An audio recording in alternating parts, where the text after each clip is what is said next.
గాక. మేల్కొల్పు ప్రార్థనా వీక్షకులందరికీ కూడా ప్రభు అయినటువంటి యేసుక్రీస్తు వారి యొక్క శ్రేష్టమైన నామమును బట్టి శుభములు ఆశీర్వాదములు ప్రకటన చేస్తూ మరొక పర్యాయము ఉదయకాల సమయంలో మీ ముందుకు వస్తూ ఉన్నాం. ప్రియ సహోదరుడా, ఈ వాక్యము వింటున్నటువంటి మీరందరూ కూడా మీ ఆయుస్సును మీరు కలిగి ఉన్నారని నేను నమ్ముతున్నాను. మీ ఆయుస్సును మీరు కలిగి ఉండకపోతే నా మాట వినగలిగేవారు కాదు. నేను కూడా ఆయుస్సును కలిగి ఉన్నాను కాబట్టి ఈ మాట మీకు అందించగలుగుతున్నాను. అలాగే ఈ మాట వింటున్నటువంటి మీరు ప్రాణమును కలిగి ఉన్నారనుకుంటున్నాను. ప్రాణము కలిగి ఉన్నారు కాబట్టి ఈ మాట వినగలుగుతున్నాను.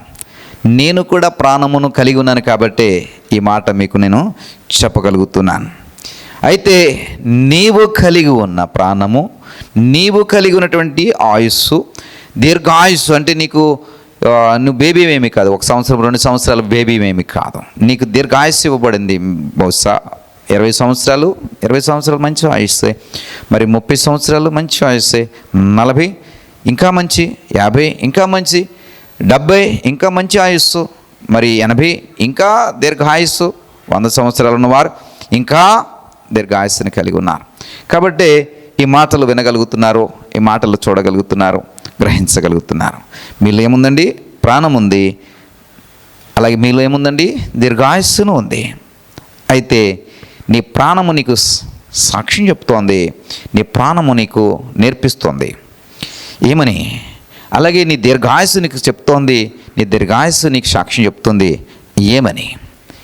ఏమని. ఒకసారి నీలో ప్రాణం ఉందా లేదో ఒకసారి చూడండి. నీలో ఆయుస్సు ఉందా లేదో ఒకసారి చూడండి. ఉన్నాయి కదా. అవి చెప్తున్నాయి ఏంటంటే ఈ రెండిటికి మూలమైన వాడు యెహోవాయే. ద్వితీయోపదేశకాండము 30వ అధ్యాయము 20వ వచనంలో, నీ ప్రాణమునకును నీ దీర్ఘాయుస్సునకును మూలమై ఉన్నాడు. కాబట్టి నీవును నీ సంతానమును బ్రతుకుచు నీ ప్రాణమునకు మూలమైన నీ దేవుడైన యెహోవాను ప్రేమించి ఆయన వాక్యమును విని ఆయనను హత్తుకున్నట్లు జీవమును కోరుకునడే. What wonderful statement given by almighty.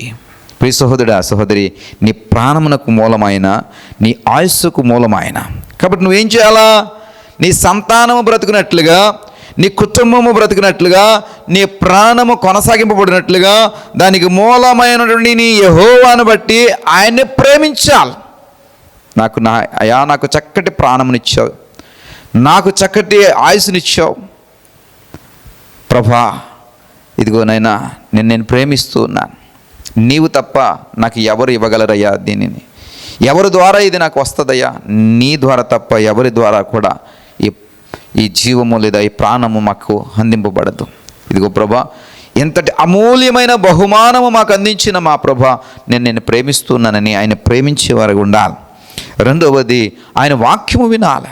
ఈ ఉదయకాలమున ఈ వాక్యమును మీ ముందుకు తీసుకురావడానికి గల కారణం ఏమిటంటే, నీవు కలిగి ఉన్న ప్రాణమును బట్టి, నీవు కలిగి ఉన్నటువంటి ఆయుస్సును బట్టి, దాని రెండింటికి మూలమైన యెహోవా యొక్క నామమును నువ్వు ప్రేమించు వాడగా మార్చటానికి ఈ వాక్యమును మేము ముందుకు తీసుకొస్తున్నాం. కాబట్టి ఈ వాక్యమును నువ్వు వినాలా. ఇది ఎవరి వాక్యము, ఎవరి మాట, ఎవరి యొక్క బోధ అంటే నీ దేవుడైనటువంటి యెహోవా యొక్క వాక్యం ఇది. నీకు ప్రాణం ఇచ్చినటువంటి యెహోవా యొక్క వాక్యం ఇది. నీకు ఆయుస్సునిస్తున్నటువంటి యెహోవా యొక్క వాక్యం ఇది. కాబట్టి నువ్వేం చేయాలంటే వినాలా. మూడోది ఏంటంటే ఆయనని హత్తుకోవాలి. నీ కౌగిట నీ దేవుడైనటువంటి యెహోవాను చేర్చుకోవాలా. మనం అడ్డమైన వాటి అన్నిటినీ, పనికిమాలిన వాటిని కూడా మనము హత్తుకుంటూ ఉంటాం. వాటిని ఎక్కువగా ఇష్టపడి వాటిని హక్కును చేర్చుకుంటుంటాం. నువ్వు చేర్చుకోవాల్సింది పనికిమాలిన వాటిని కాదు, నిష్ప్రయోజనమైన వాటిని కాదు, కానీ నీకు ప్రాణమునిచ్చిన, ఆయుస్సునిచ్చిన, దీర్ఘాయుస్సునిచ్చిన యెహోవాను హత్తుకోవాలి. అలాగ హత్తుకుంటే నీవు జీవమును కోరుకున్నవాడు అవుతావు. అంటే ఈ ప్రాణము కొనసాగుతుంది, ఈ ఆయుస్సు కూడా కొనసాగుతుంది. అది నీ జీవమునకు కొలబద్ద, కొలమానం. కాబట్టి ప్రియ సహోదరుడా, సహోదరి, ఈ ఉదయముననే ఈ వాక్యము మీ ముందుకు తీసుకుని వస్తూ ఉండగా నీవు కలిగి ఉన్న ప్రాణమును ఒకసారి పరిశీలించి చూడు. అది ఎవరు ఇచ్చారో నీ ప్రాణమును అడుగు.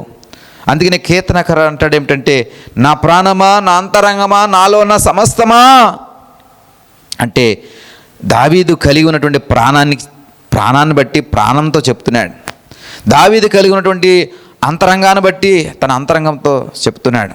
కలిగి ఉన్న సమస్తమును బట్టి ఆ సమస్తముతో చెప్తున్నాడు. యెహోవాను సన్నుతించమని, యెహోవా మాటను బట్టి ఆనందించుమని. మరి ఒకసారి నీ ప్రాణమును అడుగు, నీ అంతరంగమును అడుగు. నీకు ఇవ్వబడినటువంటి దినాలు, నీకు ఇవ్వబడినటువంటి ఆయుస్సుని ఒకసారి అడుగు. నువ్వు ఏం చేయాలి? ఇది ఎక్కడి నుంచి వచ్చింది? దీనికి మూలం ఎవరు? దీన్ని ఇచ్చిన వారు ఎవరు? ఇస్తున్న వారు ఎవరు? ఈరోజు కూడా మనం బ్రతికే ఉన్నాం కదా, ఈరోజు కూడా మనం బ్రతికి ఉండడానికి మూలం ఎవరు? రేపు మనము బ్రతకాలంటే దానికి మూలం ఎవరు?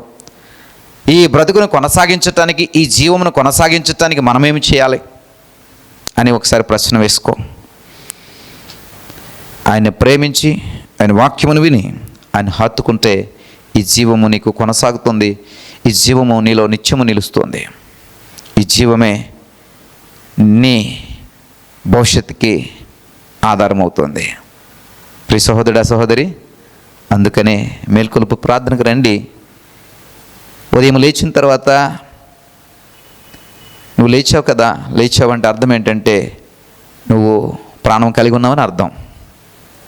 లేచావు అంటే సూర్యుని చూస్తున్నావు కదా, అంటే కొత్త రోజు నీకు ఇవ్వబడింది కదా, అంటే ఆయుస్సు నీకు ఇవ్వబడింది కదా, అంటే నువ్వు ఆయుస్సు కలిగి ఉన్నావని అర్థం కదా. దానికి మూలం ఏమిటో ఒకసారి ఆలోచన చేయి. ఈ ప్రాణమును, ఆయుస్సును ఇచ్చినవాడు ఎవరని ఒకసారి ఆలోచన చేయి. వెంటనే నీకు విధేయత, నీలో సరైన హృదయం కలిగి ఉంటే కనుక వెంటనే విధేయత నీలో పనిచేస్తుంది. వెంటనే మోకరిల్లి నీ దేవుడిని యెహోవాను ప్రేమించడం మొదలుపెట్టు. ఆయన వాక్యం వినడం మొదలుపెట్టు. ఆయన హత్తుకుని ఆయనతో మమేకమవడానికి ప్రయత్నం చేయి. అది నీకు జీవమును, దీర్ఘాయుస్సుతో పాటు అనేక నిత్య జీవమును ఇచ్చేటువంటి, అనేక తరములకు సరిపడా నిత్య జీవమును ఇచ్చేటువంటి స్థితిని నీకు ఇస్తుంది.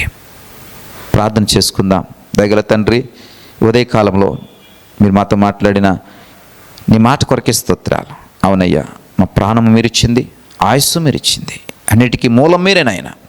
ఇదిగో ప్రభా, నిన్ను ప్రేమించడం ద్వారా, నీ వాక్యం వినటం ద్వారా మా జీవనం మేము కాపాడుకోగలుగుతాం. మిమ్మల్ని హత్తుకునడం ద్వారా మా భవిష్యత్తును మేము పొందుకోగలుగుతాం. ఇదిగో ప్రభా, ఇది మొదలుకొని మా ప్రాణము మాకు నేర్పిస్తున్న దాన్ని, మా ఆయుస్సు మాకు నేర్పిస్తున్న దాన్ని ఎరిగిన వారమై దానికి మూలమైనటువంటి మిమ్మల్ని ప్రేమించేవారుగా, ఆరాధించేవారుగా, మిమ్మల్ని హత్తుకునేవారుగా, నీ మాటకు లోబడేవారుగా మమ్మల్ని ఉంచమని, ఈ తీర్మానంలో మమ్మల్ని నిలవబెట్టమని, మహిమ, ఘనత, ప్రభావం మీరే పొందుకోమని యేసు నామమును బట్టి ప్రార్థించి పెట్టుకుంటున్నాం తండ్రి. ఆమేన్.